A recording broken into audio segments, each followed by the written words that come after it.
سلام وخت مو پخیر درنو زده کوونکو. د اکسل پروګرام څلورم درس دی. زه امید سرت درته وړاندې کوم. په تیر درس کې مونږه تر دې برخې درس ویلی و. نن موضوع زمونږه نمبر یا نمبر فارمټ ګروپ دی. نمبر ګروپ کې مونږه یو څه اپشنونه لرو چې دا به درته زه سټپ سټپ تشریح کوم. لومړی راځو په دې کې جنرال اپشن لرو. جنرال کله چې تاسو د اکسل په هر خانه یا سل باندې کلیک کوئ یا نوی تاسو اکسل را خلاصوئ، دغه ټولې خانې یا سلونه جنرال دي. جنرال نه موخه دا ده چې تاسو نمبر لیکلی شئ، عدد یا ټکس لیکلی شئ.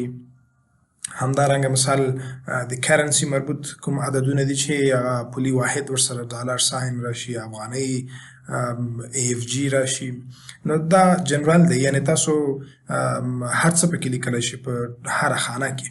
عموما د هر څه لپاره دی. خو که چیرې غوښتل تاسو یو ساحه مشخص کړئ د یو برخې لپاره، نو بیا د ځینې تاسو مشخصوي. د مثال په ډول زه دلته لومړی بل اپشن لرم، نمبر دی. نمبر نو تاسو به ساحه انتخابوئ. مثال په ډول زه به داسې یو کوچنی جدول ولیکم. د کې مثال آی ډي نیم، دلته به د شاګرد پروګرام ولیکم، دلته به د شاګرد ډیټ چې په کوم تاریخ د ثبت نام کړی، دلته به د شاګرد ټایم ولیکم، په کوم ټایم د مثال کلاس نیولی دی، او همدا ډول به دې کې د شاګرد فیس ولیکم چې دا څومره فیس ورکوي. دا عنوانونه شول، دا هیډینګس موږ سره شو په دې ټیبل کې. اوس که ته غواړې دلته آی ډي ولیکې یا مثال غواړې ته نمبر ولیکې، که ته زه نمبر نه کړم، مثال تذکره نمبر کړم، صحیح دی، نو دلته به تاسو هغه نمبر لیکئ. نو دا نمبر باید که زه اوس نمبر 1 2 3 په دې شکل لیکم، ستونزه نشته ځکه دا ساحه ما جنرال انتخاب کړې ده. نو دې لپاره زه که وغواړم چې دا د نمبر لپاره مشخص کړم، نو تاسو به ساحه سلیکټ کړئ او بیا به راشئ دې برخې ته، دلته به نمبر انتخاب کړئ. د نمبر خاصیت دا دی، خصوصا چې په اکسل کې تاسو یو ساحه نمبر ته انتخابوئ، یو خاصیت دا دی چې اشاریه اخلي او د اشاریې نه وروسته 2 صفرونه اخلي. دا بیا کولی شي موږ کم هم کو، زیاتې هم کو، د کومه ستونزه نشته. خو چې کله لومړي ځل لپاره تاسو یو ساحه نمبر انتخابوئ چې اشاریه وروسته صفرونه اخلي، دا په دې کې ټول پوهېږئ چې په ریاضي کې چې اشاریه وي او اشاریې نه وروسته صفرونه وي هېڅ معنا نه لري، د عدد په ارزښت او قیمت کې کوم تغییر نه راولي. نو دا د نمبر یو ډول فارمټ دی چې اخلي. اوس که زه نمبر لیکم، دلته اتومات خپله اشاریه ورکول کېږي او هغه 2 خانې صفرونه اخلي. دا په دې شکل. بیا یې کولی شي کم هم کړئ. داسې کې موږ 2 اپشنه لرو چې د یو په مرسته یې صفرونه کمیږي او د بل په مرسته یې صفرونه ډېرېږي. داسې نو هغه ستاسو په خوښه ده چې څومره غواړئ، او که هېڅ نه غواړئ هم کولی شئ صفرونه بیخي کم کړئ. خو دا ساحه موږ د نمبر لپاره مشخص کړې ده چې تاسو پکې نمبر لیکلی شئ. بله برخه د نیم ده. که تاسو غواړئ دلته مثلا نوم ولیکئ، نوم معلوم ده چې ټکس دی یا دا هغه دی، توري دي پکې، متن دی. نو دې لپاره بیا موږ په دې برخه کې د ټکس اپشن لرو. تاسو به د ښکته راکش کې آخري اپشن دی د ټکس لپاره. نو دا ساحه به تاسو ټکس ته مشخص کړئ. دلته به تاسو نور وروسته له دې متن لیکئ. د مثال په ډول زه به تعلیل لیکم، یا به زه دلته مثلا نوم حامد لیکم. خو که چیرې زه دا عدد ولیکم د کې، بیا ماته داسې په نښه کېږي دا.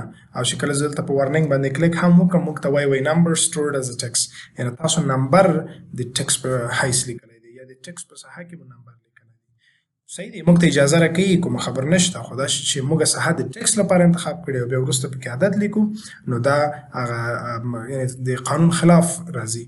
نو دا باید دلته ټکس ولیکل شي. تاسو کولی شئ ساحه ټکس لپاره مشخص کړئ. بله موضوع چې هم دلته ده په ترتیب سره به درته ووایم، کرنسي دی. یو اکاونټینګ دی، بل کرنسي دی. کرنسي نو هغه وخت چې تاسو عدد لیکئ خو عدد سره غواړئ چې پولي واحد ذکر شي. صحیح دی. د مثال په ډول زه غواړم یو عدد ولیکم، مثال د یو شاګرد فیس دی 500. نو دا 500 څه شی دی؟ افغانۍ دی یا ډالر دی یا هر شی چې دی، نو هغه پولي واحد باید ورسره ذکر شي. نو اوس که زه 500 ولیکم هېڅ هم نه ذکر کېږي. نو څنګه وکړو چې دا پولي واحد اتومات ورسره راشي؟ نو تاسو به د نمبر له برخې څخه دا ساحه د کرنسي لپاره انتخاب کړئ. د دې خاصیت هم لکه نمبر داسې دی، اشاریه اخلي، د اشاریې نه وروسته صفرونه اخلي. نو بیا هم کومه خبر نشته، صفرونه کمولی زیاتولی شئ. مهم پکې دا دی چې ډالر ساین ورسره راشي. یا هم دلته زه یو بل عدد لیکم 300، اتومات ورسره ډالر علامه راځي. که زه ولیکم 200، اتومات د ډالر علامه ورسره راځي، ځکه فیسونه دي او واحد باید معلوم وي. بیا دا چې څنګه افغانۍ ته تبدیلي کړو، دلته زه فعلا د افغانۍ سمبول دلته چې کله کلک وکړئ، د افغانۍ سمبول موږ نه لرو. انګلیش دی، همدا ډالر دی، یورو ده او پاوند دی، یو چاینیز کوم پولي واحد چې دی، دا کولی شئ انتخاب کړئ. خو دا چې څنګه افغاني ته تبدیل زه بیا تاسو ته بیا وروسته درته وایم. راځو بلې موضوع د اکاونټینګ. د اکاونټینګ عین کرنسي غوندې دی چې تاسو اکاونټینګ انتخابوئ او زه همدغه اکاونټینګ انتخاب کوم، خو دومره یو فرق لري چې کله دغه سل اوږدېږي، کالم غټېږي، نو دغه ډالر ساین د دغه مقدار نه فاصله اخلي او څه لرې راځي. نو که تاسو کرنسي انتخاب کړئ بیا دغه فاصله له منځه ځي. او راځو بلې برخې ته چې هغه شارټ ډیټ دی. موږ لانګ ډیټ لرو، شارټ ډیټ لرو. شارټ ډیټ نه هدف دا دی، دلته لیکل شوي هم دي، مثال 1901 یعنې د 5مې میاشتې 14 او 1901 کال، دا شارټ دی. لانګ بیا داسې راځي چې مثال ورځ پکې راشي، د میاشتې نوم پکې راشي، تاریخ یې راشي، کال راشي. اوس زه دلته د شاګرد تاریخ مثال په ننني تاریخ باندې شاګرد دلته ثبت نام وکړ، نو دا تاریخ باندې ثبت نام وکړه، دا هغه شارټ شو. 5مې میاشتې 14 2025. که تا غوښتل چې دې سره ورځ هم راشي، دې سره مثلا میاشت نوم هم راشي، بیا به تاسو څه کوئ؟ دا به لانګ ډیټ ته اړوئ. نو دا صحابه زه داسې سلیکټ کړم، را به شم له دې برخې نه هغه ستاسو خوښه ده چې دا شارټ ډیټ کې غواړئ که لانګ ډیټ کې. که لانګ ډیټ کې غواړئ بیا تاسو ته په دې ډول راځي چې وینزډی مې 14 2025. اوس که زه یو بل تاریخ اضافه کړم په دې شکل، مثلا 14 نه دا به زه 12 کړم. تر اوسه ما شارټ لیکلی دی، خو چې انټر یې کړم اتومات دا په لانګ ډیټ باندې اوړي. دا ولې؟ ځکه چې دا صحه موږ د لانګ ډیټ لپاره انتخاب کړې ده، نو چې کله تاسو شارټ هم ولیکئ اتومات خپله لانګ ډیټ چینجېږي. بله موضوع چې دلته ټایم دی، یعنې تاسو کله چې ټایم لیکئ، دلته زه تیار یو کالم لرم د ټایم، دلته زه ټایم، موږ ټایمونه معمولا داسې لیکو، مثلا د شاګرد راځي په 2 بجو په 3 بجو، نو زه 3 لیکم او بس انټر. دا د قانون له لحاظه، د فارمټ له لحاظه دا غلط دی، ځکه دا 3 دلته 3 عدد معنا ورکوي، 3 څه شی معنا ورکوي، موږ ورسره دقیقې او ثانیې او ام او پی ام نه دي ذکر کړي. او بل چې تاسو کله ساعت لیکئ یا کوم ځای کې وینئ، په دې ډول کله تاسو ساعت وینئ.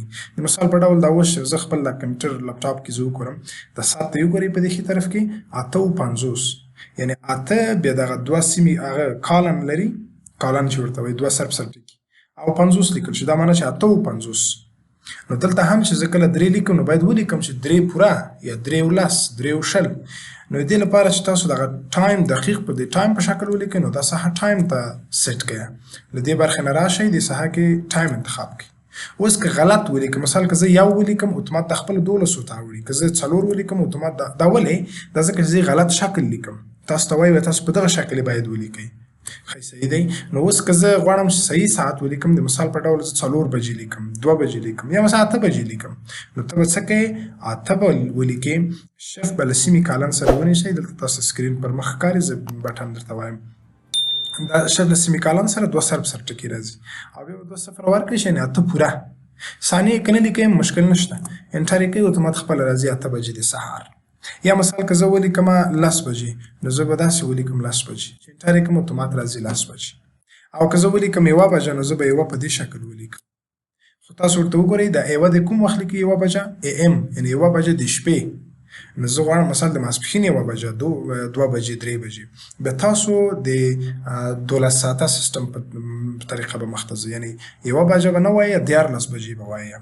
یا مثلا که زه 2 بجې لیکم، نو زه باید څو ولیکم؟ 14 بجې به ولیکم په دې شکل، بیا اتومات دا 2 بجې PM راځي. نو دا ساحه موږ د ټایم لپاره انتخاب کړه، نو ځکه دا ساحه کې به تاسو مشخص ټایم په خپل فارمټ به یې لیکئ. همداسې راځو بلې برخې ته. موږ ټایم پرسنټیج دی. پرسنټیج دا معنا چې که تاسو په یو ساحه کې فیصدي لیکئ، د مثال په ډول زه دلته د شاګردانو مارک لیکم یا مارکس د نمرې لیکم، خو دا نمرې غواړم چې فیصدي ورسره ذکر شي. اوس که زه ولیکم 90 80 اویا، نو دا ساده راځي. نو که تاسو غوښتل چې دو سره د فیصدي علامه ذکر شي، ساحه به انتخاب کړئ، را به شئ له دې برخې نه دا ساحه به د پرسنټیج لپاره مشخص کړئ، پرسنټیج به انتخاب کړئ. وروسته له دې که تاسو مثلا 90 لیکئ اتومات 90% راځي، که 80 لیکئ 80% راځي، که 40 لیکئ 40% راځي. نو دا داسې شو. بیا هم هماغه اشاریه اخلي، وروسته له اشاریې نه 2 صفرونه اخلي. بیا کولی شئ کم یې کړئ، ستونزه نشته، دا به ټول انتخاب کړئ، له دې ځای نه به صفرونه کم کړئ، خو د فیصدي علامه ورسره ذکر کېږي. اوس مثلا زه چې هر څو لیکم اتومات د فیصدي علامه په دې شکل، ځکه چې دا ساحه موږ د پرسنټیج لپاره مشخص کړې ده. بیا راځو په دې برخه کې بله موضوع چې لرو دلته فراکشن دی. فراکشن نه موخه دا ده چې تاسو که چیرې په اکسل کې کسر لیکئ، کسر یعنې داسې عدد لیکئ، ځکه دلته ولیکم 1/2 څه صحیح دی. اتومات دا ماته وایي 2 د جنوري، یا که زه ولیکم 3/4 دا وایي 4 د مارچ. کسر نه پیژني، یعنی د کسر په شکل نه لیکل کېږي. نو څنګه د کسر په شکل ولیکو؟ نو تاسو به صحه انتخاب کړئ، رابشئ له دې برخې نه دا به د کسر لپاره مشخص کړي فراکشن. وروسته له دې که زه ولیکم 1/2 ډېر مشخص 1/2 لیکل کېږي، که زه ولیکم 2/3 داسې لیکل کېږي. او که زه چیرې اشاري عدد ولیکم 0.5 اتومات دا به کسري عدد ته تبدیلېږي، ځکه دا صحه د کسر لپاره مشخص شوې ده. اشاري عدد په کسري اړوي او کسري په خپل حال پاتې کېږي. نو دغه د نمبر فارمټ څخه مهم او اړین اپشنونه شول. دلته یو بل اپشن هم لرو، هغه د ساینټیفیک دی. ساینټیفیک کې بیا د دې موخه دا ده چې که چیرې تاسو عدد لیکئ او عدد مو ډېر وي، مثلا د مقدار نه ډېر وي، که زه دلته یو عدد ولیکم په دومره اندازه، نو دا عدد تاسو ته په علمي طریقه کوچني کوي. یعنې ظاهرا عدد کوچنی کېږي او په اصل کې هغه ارزښت له لاسه نه ورکوي. لکه موږ په ریاضي کې یو قاعده لرو، که چیرې موږ مثلا 100 لیکو، کېدای شي تاسو په مکتبو کې ریاضي مضمون کې ویلي وي. مثلا که زه 100 لیکم، د دې لنډه طریقه به موږ داسې لیکو چې 10 په تاوان د 2 د 100 معنا ورکوي. او که زه مثلا ولیکم 1000 ولیکم، یعنې د هغو صفرو په اندازه موږ تاوان پورته کوو. 10 لیکو خو د صفرو په اندازه به نور تاوانونه ورته پورته کوو. نو دلته که زه 1000 لیکم، نو دلته به تاسو 3 هغه ورکوي، یعنې 3 صفره له همدې سره اضافه کوي، داسې معنا ورکوي. خو دا په اکسل کې بیا موږ دا عادت نه لرو چې زه 100 ولیکم دا ماته 10 په تاوان د 2 ولیکم. نه، که زه داسې یو عدد ولرم چې صفرونه هېڅ نه لري او دا په علمي طریقه کوچني کړي، بیا تاسو راځئ د نمبر فارمټ له برخې نه دلته د ساینټیفیک اپشن انتخابوئ چې دا په علمي طریقه عدد کوچنی کوي او د سایز له نګاه نه چې ډېر ځای ونه نیسي. که عدد مو ډېر غټ وي، نور ته ارزښت له نګاه نه کوم ارزښت له لاسه نه ورکوي. نو دا د نمبر فارمټس برخه شوه چې تاسو مشخص څه لیکئ او هغه ساحه باید له همدې ځای نه ورته مشخص کړئ. ستاسو له ملتیا مننه.